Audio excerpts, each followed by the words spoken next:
Students, so now we have come into another topic on basic motion of followers, and this topic on basic motion of followers is uniform acceleration and deceleration motion, or uniform acceleration and retardation motion, and this is of basic follower motions.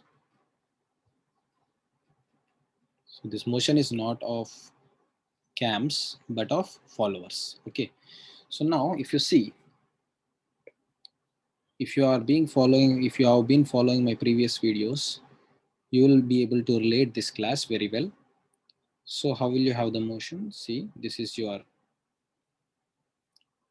follower motion, which is the lift, and this is our crank motion. Yes, which is the crank angle turned, theta, theta rise, theta return. So all these things are there, right? So now we are going to even further divide this theta angles into, see, from here to here. Let's say this is theta rise, and let's say this is theta dwell. Yes, yes, I'll keep the theta dwell period very small, and then let's say that this is theta return. Fine, and then finally we have one more theta dwell period. Yes, so now let's name it. So this is theta rise, from 0 to theta ri is theta rise, and this is theta d1 dwell period, and then finally from here to here is theta return, and then you have theta d2. Okay, and then the total rise is the lift of the follower, which is on the y-axis. So let's say that this is the total lift, and let's mark it the topmost position with this. Okay, the follower cannot go above this point. The meaning is the follower will go at the most, the highest point is this. It means the trace point, the middle of the center of the uh, roller. Okay, the trace point.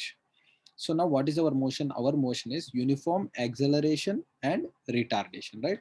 So uniform acceleration retardation, if you are going to take, it should happen in the 0 to Ri itself. It means from when the cam is rotating, right from 0 degrees, when the lift is 0, yes, when the follower is also at 0 and the cam angle also is 0, it starts. And for the first half of the rise stroke, it means not complete stroke, when theta is theta ri by 2, that is the starting point, till this half, you can see it is only, you should have only the acceleration motion, and then the next half you should have retardation. So that time what happens? So from here to here acceleration, from here to here retardation. So it will be something, so at this is L by 2. Yes, at L by 2, half of the height, you will have acceleration, and then you will have the retardation. So this is retardation and this is acceleration. You'll have something like this. Okay, so this is uniform acceleration retardation. It means as uniform acceleration for first L by 2, and for the next L by 2 uniform retardation. Till here it is retarded and the acceleration is 0 already. Okay, and then it is slowly again you'll have uniform acceleration, and then you'll have a retardation. Fine, uniform acceleration and retardation. So this is your final motion. So I'll have this curve this way and finally going this way. Okay, so now how to actually get the motion? How do you actually deliver the motion? Is that, so if we remember that we have, this is uniform acceleration, right? It means that we have a constant acceleration for the part from here to here. It means from this part to this part we have uniform acceleration. So I am going to calculate between an equation between theta will be between 0 and theta ri by 2. So for this I am going to write equation. It means only between this and this period. This is theta ri by 2. So I'm going to write equation from here to here. Okay, so carefully you listen.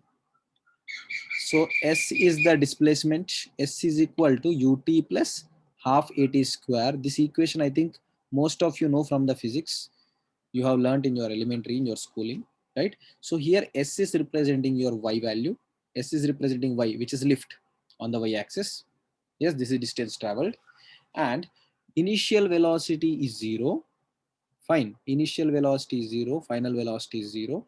So initial velocity is 0, that's why no value. Half A is constant, right? I told constant acceleration, it is uniform. So half and A are constants, and I will write T square. Fine, What is t square? Because see, theta is equal to omega t. So theta is directly proportional to t. So whatever t is, you can write in terms of theta directly. Right away you can write, okay. Y is equal to c theta square, because we have in terms of theta and not in terms of t. Okay. So from here, see guys, don't be afraid of this, because this is just the derivation part and mathematical proof. Okay. In actual problems, when we do, we are going to use graphical method, pure graphical method, and it will be very very easy to understand. But this background is also very important. You should learn and know what's happening. Okay. So now, as y is at L by 2, so we have few conditions, right? At, so from this, y is equal to L by 2, what is theta?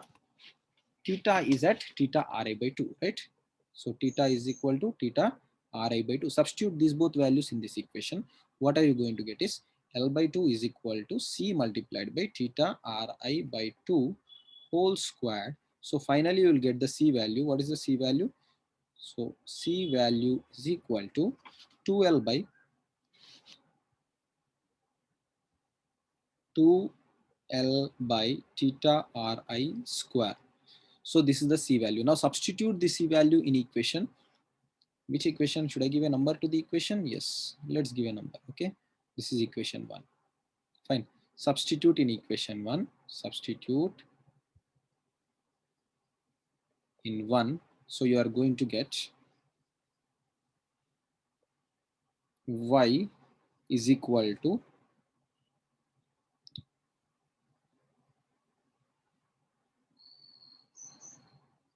2L.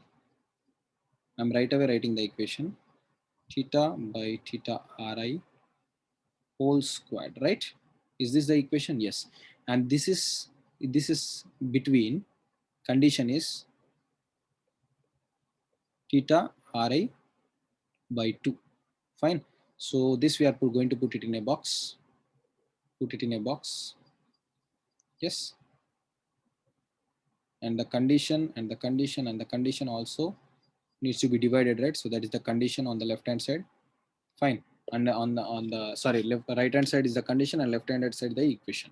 So right now I want to prove the same result. The same result for the other side, only one, because the equation is not only the one thing, right? So the equation we need to complete. For completion of the equation, just see, I'm going to use a trick. See this, whatever this is happening while it is rising, the same thing is happening while you are having this motion over here, if you check. Okay. So what I'm going to do is I'm going to use the same equation, but see, y is measured from the bottom, right? Y is measured from the bottom, right? So I'm going to take this distance. I'm going to take this distance and write the equation. I'm going from this point. This, I'm taking this as a reference. Okay. So I'm taking the height as y. This is y, right? Yes, this is y. Yeah, because the follower is going in this y direction. Yes. And I can take this distance is, total is theta. See, from here to here is theta, right? Right now, see, whatever values we take, that is theta, right? So what can I write if I'm measuring it from here and if I'm measuring it from this distance? What can I write? So reference is this point. So I can write this distance. I'll just use some other ink so that you will have some clarity. So this I can write as, please listen carefully. Total lift is L minus y. Can I write it? Can I write this distance as L minus y? Total is L. This is y.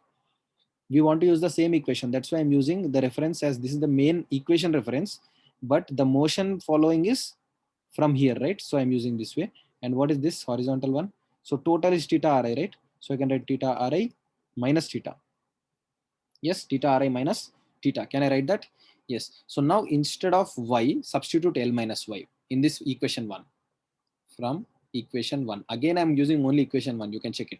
So instead of y, I'm using L minus y is equal to, I can use in place of theta, I can use theta Ri minus theta. Fine. In place of theta, I can use theta Ri minus theta. So same formula I can substitute. From equation 1, after doing all these things, I am going to get the same equation as in this manner. 2L multiplied by, just put here.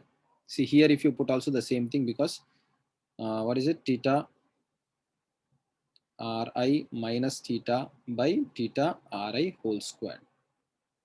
It is the same thing because C will never change, right? The same equation we got till here.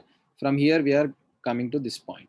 And finally I can write y is equal to L, sorry, 1 second guys, 1 second. Yes, L and the bracket open 1 minus 2 multiplied by 1 minus theta by theta Ri. You can just cross check it.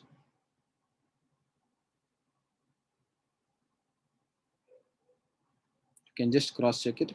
And this is valid for, I'm going to write over here, theta is between theta Ri by 2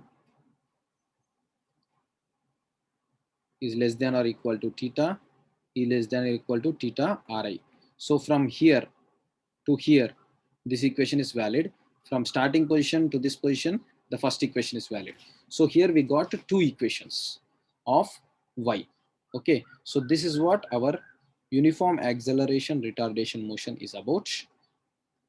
And in the next video, in the next slide, we are going to discuss actually how to draw this uniform acceleration or retardation curves. Okay, we are going to learn how to draw the uniform acceleration retardation curves. So now you got the mathematical equation, so we are going to check the graphical representation. Okay, so what is the graphical representation is that you see that, see, we come from the basic equation y is equal to c theta square. You can see, I think that it's a parabolic, right? See, y is equal to kx square. It's a parabolic curve, right? So that type of thing is going to happen right now. So you just check it. I'm just going to draw the rise period. Okay, we are just going to draw the rise period. Return will be similar. Okay, so from here, see, while actually really while we are solving the problems, we may employ different methods, but actually we the originality is going to be shown over here. How actually we are going to draw the parabolic or uniform acceleration retardation motion. It's even called parabolic motion. Okay, so let's say that this is your theta Ri. Oh, up till here it is theta Ri. So you have to take half of it, right?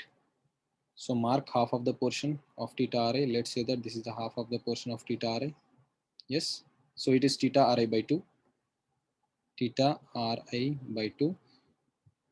And even mark half portion of L by L, which is L by 2.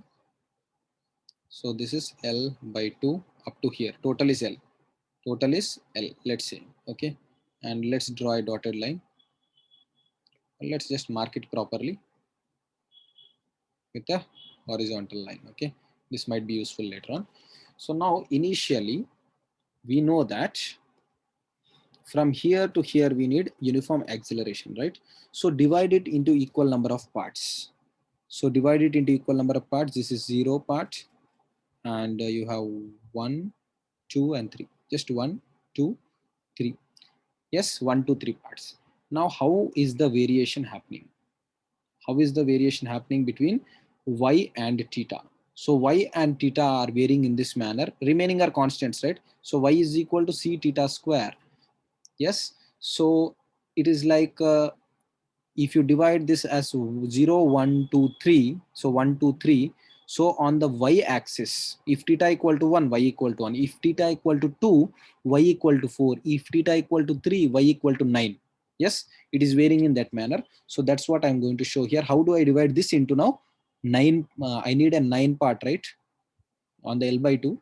So I think this method all of us knows, right? We take with some angle and then divide into equal distances. Yes. So like 0, 1, 2, 3, 4, 5, 6, 7, 8, 9. Right? Almost equal? No. Few values are not looking like equal. So 1, 2, 3, 4. 1, 2, 3, 4, 5, 6, 7, 8, 9. Yes, we need it, right? So 0, 1, 2, 3, 4, 5, 6, 7, 8, 9. Okay. right? So now what are the values which are more important for us? I think number one, first value is important, because when x is equal to 1, put theta equal to 1, then put theta equal to y equal to 1, 2, 3, and 4. So this 4 value, and then 3, 3, 5, 6, 7, 8, 9. So 9. So these are the values. Now this half you have to divide in this ratio. Okay, like 1, 2, 3 should be divided into 1, 4, 9 because of this equation. Now I have to connect the final point to the L by 2. We should have divided in more proper ways, right? I think we have to divide this length more properly so that we'll get a proper value of these things. So excuse me guys for repeating. 1, 2, 3, 4, 5, 6, 7, 8, and 9. Yeah, this is 9. And 1, 2, 3, and 4. Okay, so this is 1. Now we have to, what do? We have to connect this line and this line, and then we have to do all parallel lines. Okay, I think that everyone knows, right? Most of you must be knowing this method, which you already read in engineering drawing. So this is a parallel line to it, and it is here. It means we have to divide the y in that ratio. Only then we will get proper answers. Okay, so this is parallel to this line, right? So wherever it cuts the y axis, so from there we will further proceed. Done. So now we are going to extend the lines. So from one you extend a vertical line, and from this one you extend a horizontal line. Then this is a horizontal line, and this is a vertical line. And finally, I think horizontal and vertical are already present. So this is our rise. So this is our rise. Whatever you are seeing is the rise. So you can connect all this, and you got uniform acceleration curve. Similarly, on the other side also you have to divide the part in the similar manner. Then you will get uniform retardation curve. Uniform retardation curve. Okay, and then again dual period. You will have a dual period, and similarly we are going to uniform acceleration retardation on the other side also. Okay, so I'll just show the dual period. And while solving problems, we'll have a very alternate method, which is easier, far easier than this. I'm just using this for our derivation purpose. And this is our retardation motion. And here also half of it is acceleration, and then you'll have retardation. Okay, acceleration, retardation curves, and then again dual period. Fine. So here, I hope we understood that we have derived equations and then found out few things. And now here, if we are going to check, do we have any problem in this case? In uniform acceleration retardation case, do we have any issues? Like, see, in the beginning, when you had uniform velocity, we had issues with infinite accelerations happening, right? At the beginning and at the end of the stroke, right? At the beginning at 0 degrees, and at the end of rise, and then at the beginning of return and the end of return, we had infinite accelerations. Then we came to simple harmonic motion, where we solved that problem, right? The problem was very clearly solved, where you didn't have any infinite accelerations, but we had infinite jerks. But do we have here infinite jerks? Because if you check in the equation, if you are going to check in the equation, so the in looking at the equation, can you tell me that, do we have, the equation is what? In the beginning we had equation is y is equal to 2L multiplied by theta RA square, right? So if you differentiate it, you'll get velocity is equal to 2L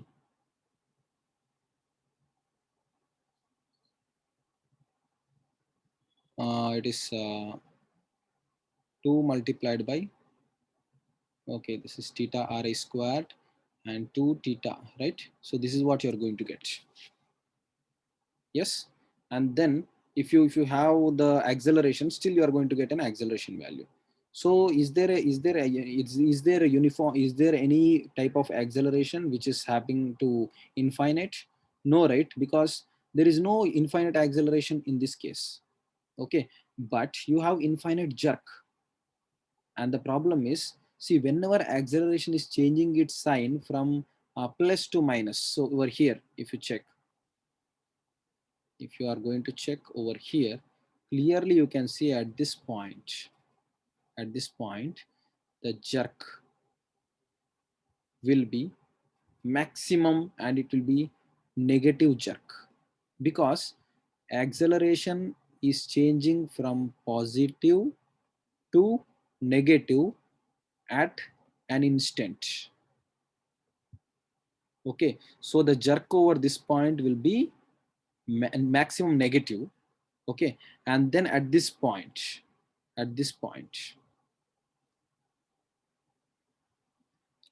from maximum deceleration it's coming to constant, right? So already it was acceleration was negative acceleration to, it needs to be what, balanced out, right? So it needs to be positive immediately, some positive value should be there from deceleration.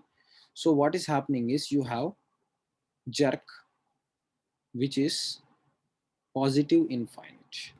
So at these positions you have positive and negative infinites, and even at the beginning, it means at the start, from the equation when theta equal to 0, y equal to 0, right? So if you calculate for acceleration at that point, still you have a jerk, because at that point this is a uniform acceleration. It means it is starting with some value of acceleration already. From the equation itself you can say, if you differentiate it properly, see, if you differentiate it first, for velocity you have what, velocity is equal to omega, yes, because d theta by dt into dy by d theta, right? Omega 2l and 2 theta, yes, divided by 2, sorry, theta ri squared. So this is the equation which you are going to get for velocity. And for acceleration, immediately you are going to get omega square 2, so 2l, I'm just going to write the same, I'm not writing it 4, don't worry. So now you check this out. Is there a theta in this acceleration? Can you see any theta? No theta. Theta is variable actually. Okay, theta r is fixed. Theta r is constant value. Theta is variable. No theta. It means even at theta equal to 0, it has some acceleration. It means at the beginning it's having acceleration. It means from rest immediately it has some acceleration. It means if acceleration is constant, jerk is positive infinite. Even at this position also, you have jerk is positive infinite. What is jerk? What is jerk?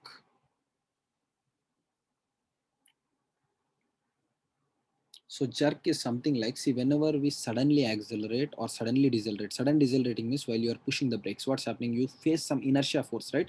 Which pushes you. It means it is like a jerk. It is giving you a jerk. So that is the meaning of jerk. It means sudden change in acceleration with respect to time. Okay, or change in acceleration with respect to time means dA by dt is jerk. dA is acceleration. So change in position with respect to time is velocity. Change in velocity with respect to time is acceleration, and change in acceleration with respect to time is jerk. Okay, so jerk is changing in different manner in this uniform acceleration and retardation motion or parabolic motion. I hope you understood a little bit about this type of motion. Okay, thank you. See you in the next video.